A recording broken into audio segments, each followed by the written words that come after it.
With Iain Austin telling Labour voters to vote Tory and umpteen other inter-party fallouts, how can we trust yous if yous can't trust each other?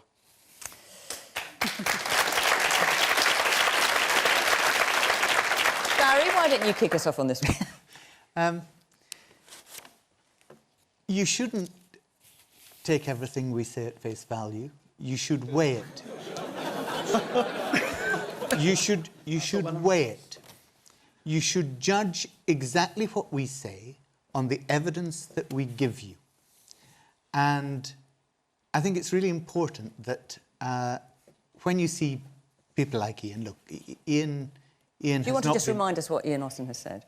I think you've probably got the quote. I don't have it. But he was not very complimentary about Jeremy Corbyn. He said Mr Corbyn is unfit to leave the country and called him a disgrace. And he said that he would personally be voting for Boris Johnson. Obviously a former Labour MP look, now. Let me just set this in context, OK? Because Iain Austin was... this was billed as... Former Labour minister says this.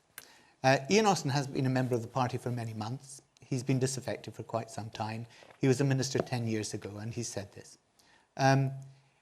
Contrast that to Nicky Morgan, who is still the Secretary of State for Culture, Media and Sport, who wrote saying that she didn't believe that right-wing Brexiteers like Boris Johnson should be in government at all, and yet that's not a headline. Why? I think it's not a headline. I think it's not a headline because the people who own our broadsheet newspapers know that actually Labour might well win this election.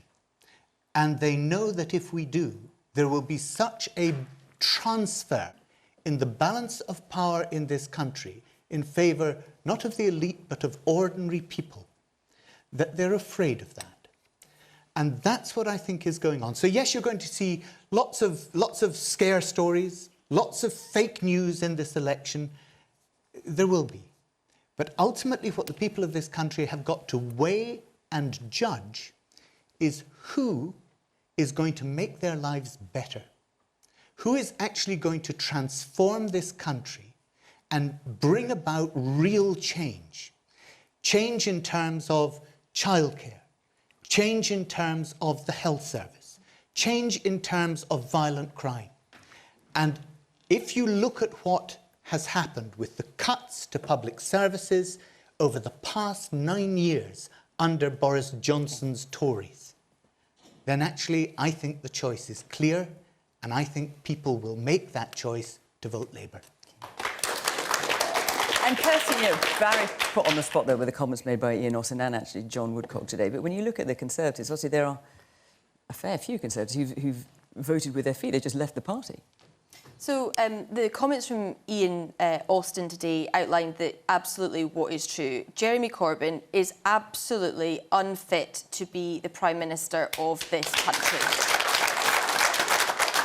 But the question is also about other party fallouts, including your own. I will come on to that point. And not only did Iain Austin say that he was unfit to be Prime Minister, but he put the economy and jobs at risk, and that his Brexit deal was a fantasy. It was scathing. And Iain Austin didn't just say vote Boris Johnson. He went as far to say vote Boris Johnson. He didn't just say vote for the candidate that keeps Jeremy Corbyn out. He actually believes that Boris Johnson is the best person to be Prime Minister. We also saw the Jewish Chronicle front page this morning suggesting that 87% of Jews felt frightened by Jeremy Corbyn as Prime Minister. 47% saying that they would emigrate if Jeremy Corbyn were Prime Minister. This is absolutely damning. And I recognise that there are MPs in my party that have stood down as well. But they haven't stood down or cited Boris Johnson in their letters. They have cited personal reasons or there's a whole variety of reasons why people stand down. Quite a few have gone to other parties. That's They've been thrown out. That's a bit of an indictment, you've got to say. They've been thrown out. They've gone to other parties. So they don't need to mention Boris Johnson, they just left. Ken Clarke was thrown out. Philip Hammond was thrown out. And David Gauke was thrown out. The idea that they've just left to do other things. I mean, you know, yes, we've had people, you're absolutely right, who've been disaffected for years, one way or another, and they've bitterly then said what they did. But we weren't throwing people out of the party in the way that you did. Well, I'm not sure that Luciana Berger would say that. But what I would say in this election is that it's a very clear choice. It's a choice between Boris Johnson as Prime Minister, getting a Brexit deal, focusing on public services and saying no to Nicola Sturgeon's second independence referendum that she wants to rerun next year.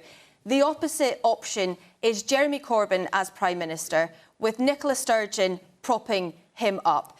2 referendums next year, more delay, more dithering, not delivering on that referendum result. And the billions that Jeremy Corbyn said that he was going to borrow in order to spend across our country would leave us with the highest level of borrowing since the 1960s.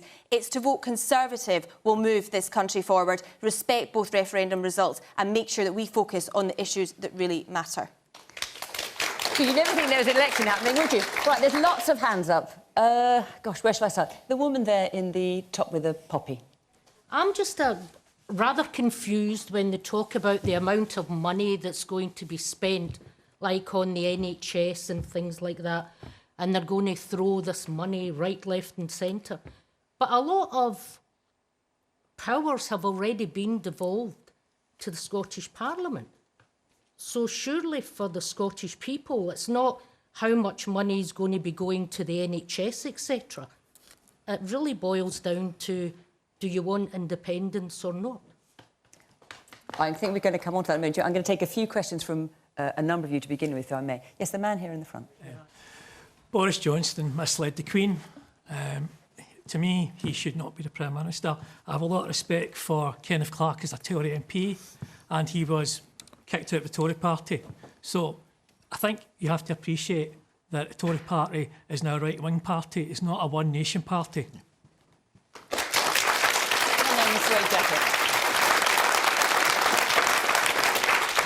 I think the lady really hit delivered the point home. I think the Labour Party has a huge credibility issue on its hands.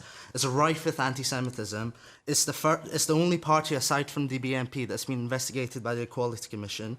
And, you know, Jeremy Corbyn, here's a man who invariably sides with the enemies of Britain, and he has been a completely ineffective leader of opposition.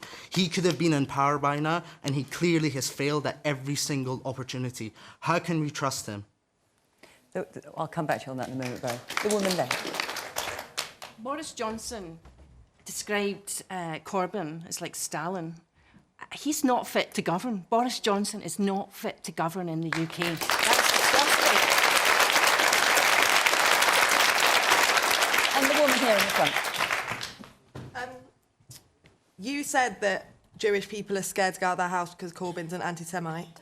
I'm Jewish, my whole family's Jewish. I can tell you that we're not scared.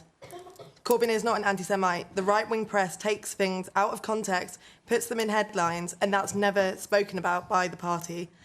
They vilify Corbyn in the press and attack him as a person, whereas talk about his policies 7% of the time, but 80% of Tory policies are talked about in the press. Why is that?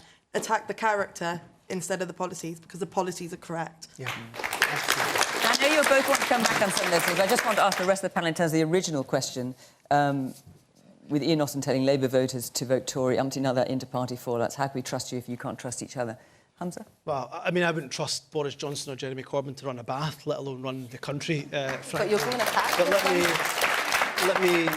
let me say this, actually. For the first 24, 48 hours of this campaign, what have we seen? Not just mistrusts and mistruths, but actually we've seen some of the most shameful things said. Take Jacob Rees-Mogg's comments, for example, about those who lost their lives in Grenfell. He shouldn't be standing as a candidate. You shouldn't be allowed to get away with that. So this is not just... So in the first 24, 48 hours, you've had the most shameful comments from Jacob Rees-Mogg. You've had the Tories doctoring a video of Keir Starmer. You've had Jeremy Corbyn compared to Stalin. You've had a Russian dossier of electoral interference potentially not being released. You've had a minister resign due to him knowing an aide deliberately sabotaged a rape trial, according to the judge. Allegedly. I said allegedly. I did say allegedly. You can check that in the tape. You've had Tom Watson, the deputy leader, resign from Labour, and then you've had Iain Anderson with his comments. Actually, the lady was absolutely right with the poppy in the front row. How on earth, and you know my views on independence, right? But how on earth you can look down at Westminster and go, that's the best we can do?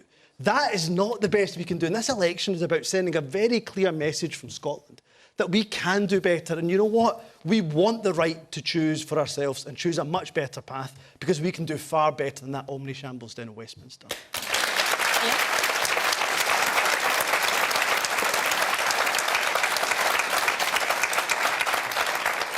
So, congratulations to Samuel on your new offspring. What a time to bring a child into the world in the middle of all this.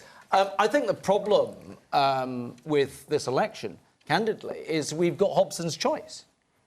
You know, I mean, we've just been listening to some of this right now. You asked us about trust, and I think one of the fundamental problems that we all have as voters, I'm not a politician, right now is looking at the calibre of political leaders that we have in front of us in this election. Frankly, none of them are good enough. None of them are good enough. You know, I worked, I got my suede shoes on tonight, so I worked a bit with Ken Clarke. I tried desperately to get him elected as leader of the Tory party. If the Tory party had taken that direction, well, well, hey, I wasn't asking you to do that necessarily, but I think potentially our politics would be in a better place. Humza talks about Jacob Rees-Mogg. I think the problem in this election is the Tory party looks like it's lost its heart, and the Labour Party had a heart. It had a heart. Well, no, I've been used to folk in this part of the city. Hamza, Ken Clarke, absolutely. Nicky Morgan, absolutely. And I look at the kind of calibre of politicians, whether it was Ken or Gordon Brown or Paddy Ashdown, agree with them or not, those kind of people, our politicians, ain't what they used to be. I think that's the problem in this election.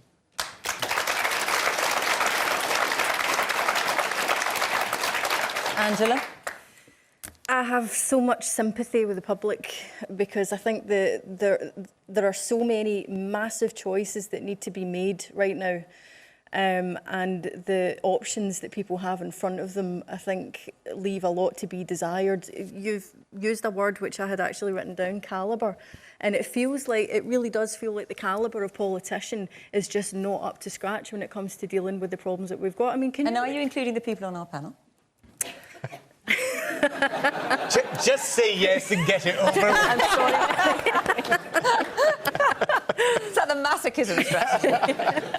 But, well, I mean, in terms of Labour, I don't know if people remember back to when we had the vote on the EU referendum on Brexit, and the days after, you know, if you're a political geek like me, you would have been watching the news constantly, and it very quickly turned from the Brexit vote into this internal war within the Labour Party, where again Labour politicians were trying to oust their leader, and this was in the aftermath of something that was the beginning of one of the biggest crises that this country has ever seen outside of wartime. I mean, it was incredible. Where are your priorities? This is inter-party, this is domestic politics, and you're all fighting about this while the world is basically on fire around you. I mean, it's incredible what we've had to endure, I think, for the last 3 years. And I think that the public are right to feel like they want their politicians to just get their acts together and find a way through this. And I feel, as I say, I feel great sympathy for the public that it feels like even now it's still, you know, we're still in the midst of just all of this infighting, and it's frustrating to keep having to watch this.